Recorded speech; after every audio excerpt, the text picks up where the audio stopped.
السلام عليكم. ازيكم حبايبي عاملين ايه؟ يا رب دايما بخير وسعادة. ان شاء الله هعمل معاكم طبق عيش العربي الجميل اللي قدام حضراتكم ده. هنعملوه مع بعض من الالف للياء، حاجة جميلة جدا لفطار اول يوم العيد كده. طبعا بعيد عن الفسيخ وعن الرنجة والسردين. اصح حاجة ممكن تاكليها وتنزليها معدتك هو طبق عيش العرب ده. كتير من الناس بتفطر عليه وبيبقى صحي وفي منتهى الجمال. يلا كده نبتدوا مع بعض ونشوفوا عيش العرب ده بينعمل ازاي. معايا هنا نص كيلو من الدقيق. عيش العرب ما هو الا دقيق وميه وملح. هنزل على نص كيلو الدقيق رشه صغيره كده من الملح، هنزل بقى بالميه تدريجيا. اهم حاجه انزلي بالميه تدريجيا، لان احنا عاوزين العجينه تكون متماسكه، ما تكونش طريه. هانزل بالمَيّة بقى تدريجيًا ورايحة أعجنه كويس أوي، بالشكل اللي قدّام حضراتكم ده. عجنته لمّا بقت العجينة بالشكل ده، شايفين متماسكة وفي نفس الوقت ما هياش طرية أوي، بالشكل ده. إحنا مش عايزين العجينة تكون طرية أوي، علشان ما تلزقش معانا وإحنا شغالين. بعد كده بقى رايحة أبدأ أقطّع فيها على طول، لإن هي لا عليها خميرة ولا عليها أي حاجة. ممكن تقطّعيها رغيف كبير، وممكن تقطّعيها حجم القرصة كده، على حسب المكان المتواجد عندِك. بعد كده بقى معايا هنا حطيت بقى الطبلية وبدأت أفرد عليها بالشكل ده. بافرد بس كده فردة تساعد المكنة. لو أنتِ بقى حابة تفرديه رغيف كبير بقى وتقطّعيه زي نظام المخروطة كده براحتك، أنا هاشتغل بالمكنة دي. أنا فردته كده علشان أساعد المكنة. بعد كده بقى هافرده بالمكنة بالشكل ده. البكرة اللي قدّام حضراتكم دي بتبقى مركّمة.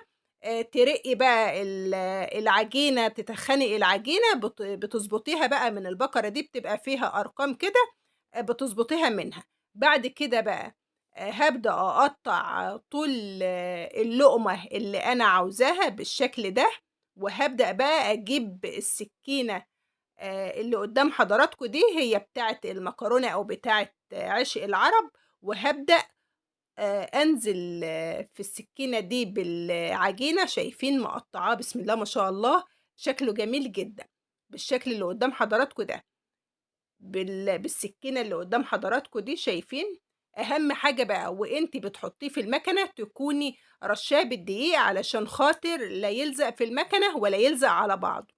بعد طبعًا ما قطّعت حبّة كده، معايا هنا الصينية بترُشّي عليها حبّة كده من الدقيق، وتبدئي بقى تجيبي اللي أنتِ قطّعتيه. أهم حاجة زي ما قُلت لحضراتكم رُشّي عليه دقيق علشان لمّا تيجي تحُطّي طبقة تانية ما يلزّقش في بعضه. بنفس الطريقة بقى رايحة أكمّل الكمية اللي معايا كُلّها بنفس الطريقة وبالشكل اللي قدّام حضراتكم ده. أظن بقى ما فيش أسهل ولا أسرع من كده. بعد بقى ما خلّصته بالشكل اللي قدّام حضراتكم ده، شايفين زي ما قُلت لحضراتكم طبعًا علشان أنا راشّة عليه دقيق ما لزّقش في بعضه ولا أي حاجة. في الوقت ده بقى لو أنتِ عاوزة تحمّصيه وعندِك شمس كده، بتفرديه على ملاية أو صينية كبيرة كده، وكل حبّة كده تقلّبيه وهو في الشمس.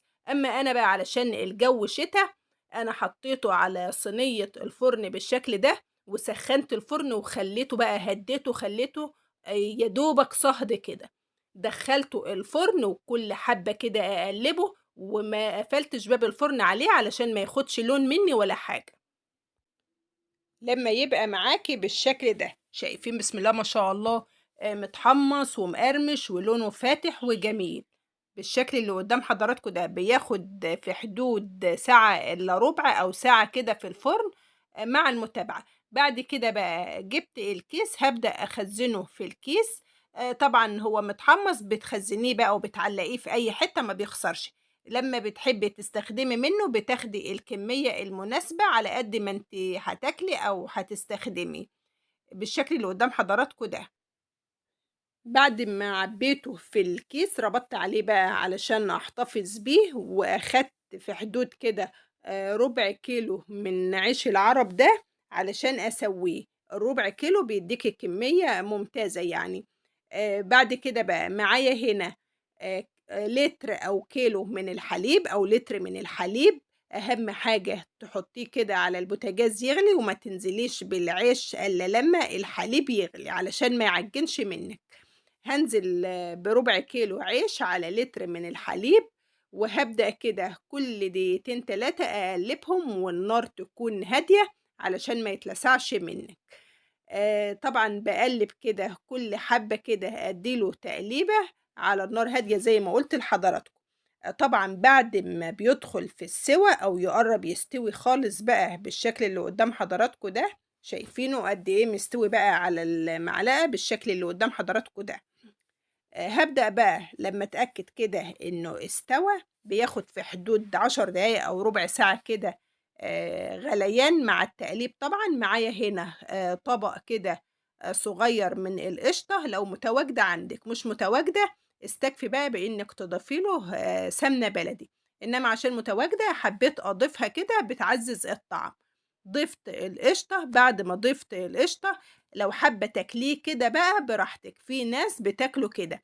إنما اللي عندي حابين يكون إيه، متشعّر بالسُكّر، ضِفت له في حدود معلقتين 3 كده من السُكّر، ما تكتّريش السُكّر علشان ما تبقاش حلاوته قارصة. أكتر اللي بيحبوه، بيحبوه من غير سُكّر. ضِفت له بقى القشطة وضِفت له قليل كده من السُكّر، قلّبته كده وفي الوقت ده أنا طفيت عليه، لإن هو كده استوى. ممكن على فكرة يتشرّب الحليب معاكِ لو لقيتيه طَخَن كده، ممكن تضيفي له كوباية كده من الحليب. ضِفت له كمان كوباية من الحليب وادّيته غلوة بالشكل اللي قدّام حضراتكم ده، وكمان نزلت عليه بمعلقتين 3 كده من السمنة البلدي ورايحة أطفي عليه، لإن هو كده استوى. بعد كده بقى رايحة أقدّمه في طبق التقديم بالشكل اللي قدّام حضراتكم ده. لو حابة تقدّميه في طبق واحد كده براحتك، حابة بقى تقدّميه كل واحد في طبق بيكون أحسن كمان، وكل واحد حُر في طبقه بقى، أطباق صغيّرة كده على العدد اللي بيبقى متواجد عندِك، بيكون طعمه جميل جدًا ومغذّي جدًا ومُريح للمعدة الصبح كده، بعيد طبعًا عن الفسيخ وعن الرنجة وعن السردين. طبعًا بيكون مفيد جدًا للمعدة وهادي على المعدة. حبايبي كل عام وحضراتكم طيبين، ربنا يعود علينا وعليكم يا رب الأيام بخير. لو وصلتوا لحد هنا ما تنسوش اللايك والسلام عليكم.